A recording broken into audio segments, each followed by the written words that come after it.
নমস্কার বন্ধুরা, আমি তুহিন রিভিউলজি চ্যানেলে আপনাদের প্রত্যেককে স্বাগত জানাই। এখন কথা বলবো যে এসভিএফ এর পুজোতে যে রিলিজ হওয়ার কথা ছিল যেই সিনেমাটি, সেই সিনেমাটা একটা বড় একটা ফাঁসান ফেঁসে গেছে এবং সেই সিনেমাটা আদৌ পুজোতে রিলিজ হবে কি হবে না, কেন কি বৃত্তান্ত, এগুলো টোটালি আপনাদের সাথে আলোচনা করব। তা দেখুন, এই সিনেমাটা যেটা আসার কথা ছিল পুজোতে এসভিএফ এর তরফ থেকে, প্রথমে আসার কথা ছিল হচ্ছে একেন বাবু সিনেমাটা, কিন্তু রাশিয়াতে এই সিনেমাটার ব্যাকড্রপ ঠিক করা হয়েছিল, কিন্তু জয়দীপ মুখার্জি যখন এই সিনেমার পরিচালক মানে একেন বাবুর, তিনি যখন রাশিয়াতে রেকি করতে গেছিলেন এবং রেকি করতে গিয়ে ওখানটা লজিস্টিক্যালি কিছু প্রবলেমের জন্য তিনি সিনেমাটার আইডিয়া ড্রপ করে দেয় এবং এসভিএফও সেই আইডিয়াটাকে ড্রপ করে দেয় এবং পরবর্তীকালে এসভিএফ রাহুল মুখার্জির সাথে কোলাবরেট করে ভাবে যে একটা সিনেমা আনবে তারা। এবার সেই জায়গায় দাঁড়িয়ে এসভিএফ এর কাছে গারুরান বলে একটা মালায়ালাম সিনেমা, সেটার রিমেক রাইট তাদের কাছে কেনা ছিল। এবার সেই জায়গায় দাঁড়িয়ে তখন ঠিক করে যে রাহুল মুখার্জি এই সিনেমাটাই পরিচালনা করবে এবং এখানটা মুখ্য চরিত্রে অভিনয় করবে অনির্বাণ ভট্টাচার্য এবং প্রসেনজিৎ চট্টোপাধ্যায়, এবং তার সাথে সাথে অপরাজিতা আড্ড, প্রিয়াঙ্কা সরকার এবং রজতাভ দত্তটা আমরা এই সিনেমার মধ্যে দেখতে পেতাম। এবার এই সিনেমাটা শুভ মহরত 2-3 দিন আগে হয়ে যায়, সেটা মেকার্সদের তরফ থেকে অফিসিয়ালি সোশ্যাল মিডিয়াতে আপলোড করে জানানোও হয়। কিন্তু এই সিনেমার পরিচালক একটি বড় জিনিসে ফেসে গেছে, সেটা হচ্ছে যে আমাদের এখানটায় যে ফেডারেশন আছে ডিরেক্টর অ্যাসোসিয়েশন, সেই ডিরেক্টর অ্যাসোসিয়েশনের থেকে 3 মাসের জন্য রাহুল মুখার্জিকে ব্যান করে দেওয়া হয়েছে। তার একটাই কারণ, রাহুল মুখার্জি কোনো বিধিনিষেধ না মেনে সে বাংলাদেশে একটি ওটিটি প্ল্যাটফর্মের জন্য কাজ করতে চলে গেছে এবং যার জন্য তাকে এই মানে যে ডিরেক্টরের যে ফেডারেশন গিল্ডটা আছে, এই গিল্ডের তরফ থেকে তাকে অনেকবার বলা হয়, কিন্তু সে সেইগুলো না মানায়, যার জন্য তাকে 3 মাসের জন্য ব্যান করে দেওয়া হয়।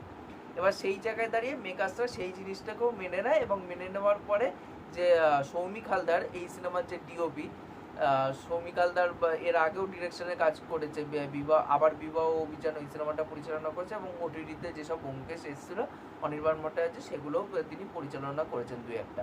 এবার সেই জায়গায় দাঁড়িয়ে সৌমিক হালদারকে এই সিনেমার পরবর্তীকালে ডিরেক্টরের দায়ভার দেওয়া হয় এবং রাহুল মুখার্জিকে এই সিনেমার ক্রিয়েটিভ প্রডিউসার হিসাবে রাখা হয়। কিন্তু এই যে এই গিল্ডটা যেটা আছে, ডিরেক্টরের যে গিল্ডটা, এই গিল্ডটা তাতেও তাদের অবজেকশন এবং সেখান থেকেও তারা চাইছে যে তাকে ওইখান থেকেও সরিয়ে নেওয়া হোক এবং 3 মাস তাকে পুরোপুরি বাড়িতেই বসিয়ে রাখা হোক, যাতে সে কাজ না পায়। এবার এইটা নিয়ে কিন্তু সোশ্যাল মিডিয়াতে বিভিন্ন অভিনেতা অভিনেত্রীরা সরব হয়েছেন, প্রসেনজিৎ চট্টোপাধ্যায়, ঋদ্ধি সেন, মানসী সিনহা, এরকম প্রমুখ অভিনেতা অভিনেত্রী এবং ডাইরেক্টররাও পর্যন্ত কিন্তু এই বিষয়ে মুখ খুলেছে। রাজ চক্রবর্তীর মতন পরিচালকও কিন্তু এই বিষয়টাকে নিয়ে কথা বলেছে। সবার বক্তব্য একটাই যে ঠিক আছে, যদি মানে ব্যান্ডও করে দেওয়া হয় 3 মাসের জন্য, এবং আমারও নিজের পার্সোনাল এটা মতামত যে 3 মাসের জন্য সে ঠিক আছে, ভুল করেছে, আমিও মানছি সে ভুল করেছে, তার ভুলে একটা শাস্তি তাকে দেওয়া হয়েছে। কিন্তু তাকে যখন ভুলের যে শাস্তিটা 3 মাসের জন্য ব্যান্ড করে দেওয়া হয়েছে, বা সেই জায়গায় দাঁড়িয়ে যখন তাকে ডিরেক্টরের আসনে রাখছে না, কিন্তু তাকে অ্যাজ ক্রিয়েটিভ প্রডিউসার হিসাবে এই সিনেমার মধ্যে মেকার্সরা তাকে ঢোকাতে চেয়েছে, তাতেও তাদের কেন এই সমস্যাটা? এটা সত্যি কথা বলতে গেলে খুবই একটা বাজে একটা ব্যাপার, কারণ আমাদের এখানটা কিন্তু সেইভাবে মানে নিউ কামার্সের যারা ডিরেক্টর আছে তারা কিন্তু সেইভাবে এখানটায় নেই বলতে গেলে, খুবই কম পরিমাণে রাইটার ডিরেক্টর এখানটায় আছে, এবং যারা আছে তাদেরকেও যদি এইভাবে বসিয়ে দেওয়া হয় তাহলে কি করে হবে বলুন? আজকে রাহুল মুখার্জির মতন পরিচালক, তার আমার দীর্ঘ সিনেমাটা ভালো লাগেনি, কিন্তু কিশমিশ সিনেমাটা আমার মোটামুটি লেগেছিল, যেটা দেবের সাথে সে করেছিল।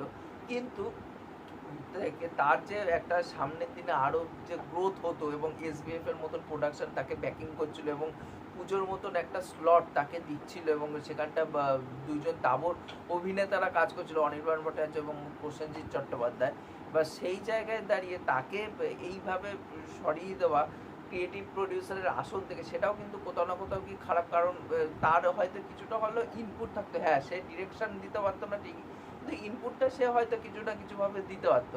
এইটা আমার সব থেকে খারাপ লেগেছে, এবং তার থেকেও বড় কথা এখানটা রাইটার ডিরেক্টররা সেইভাবে কাজ পায় না। আজকে যখন রিনো দত্ত, যিনি খাদানের পরিচালক, সেও এই বিষয় নিয়ে সরব হয়েছে এবং সে তখন বলে যে একজন অভিনেতা অভিনেত্রীরা তারা কাজ পাচ্ছে, তারা কাজ খুঁজছে, কিন্তু আমাদেরকে নিজেদেরকে গিয়ে কাজ খুঁজে নিতে হয়, সেই অপরচুনিটিটা নিজেদের কাছে টেনে নিয়ে আসতে হয়। কিন্তু একটা অভিনেতা অভিনেত্রীদের কাছে সেটা হয় না। এবার সেই জায়গায় দাঁড়িয়ে একটা এইখানটা আমরা জানি যে কীভাবে এখানটা কাজ হয়।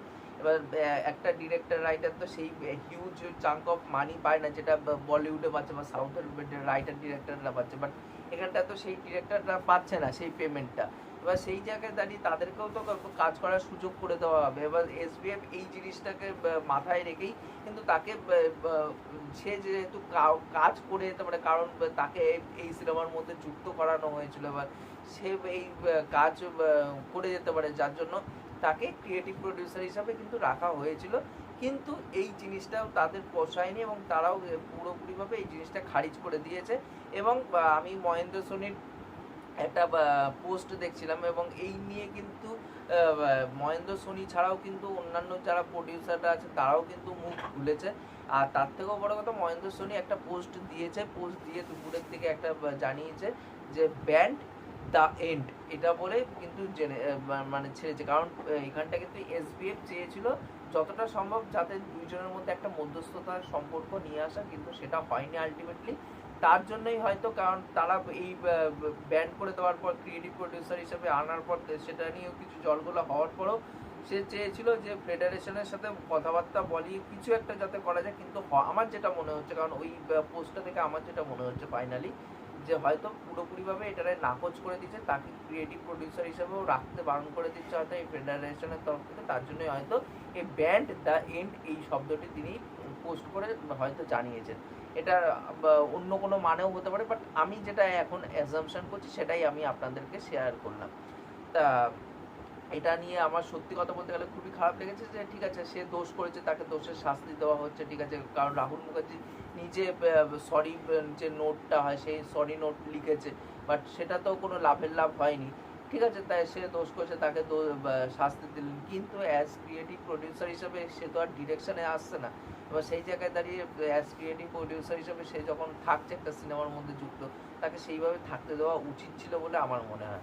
তাই এই গোটা বিষয়টা আপনাদের কি মতামত অবশ্যই নিচে কমেন্ট করে জানাবে। আর এই ভিডিওটি ভালো লাগলে অবশ্যই লাইক শেয়ার সাবস্ক্রাইব করে দিয়ে যাবেন, তাহলে মোটিভেশন পাবো নতুন নতুন ভিডিও বানানোর জন্য। এখনকার মতন টাটা, বাই।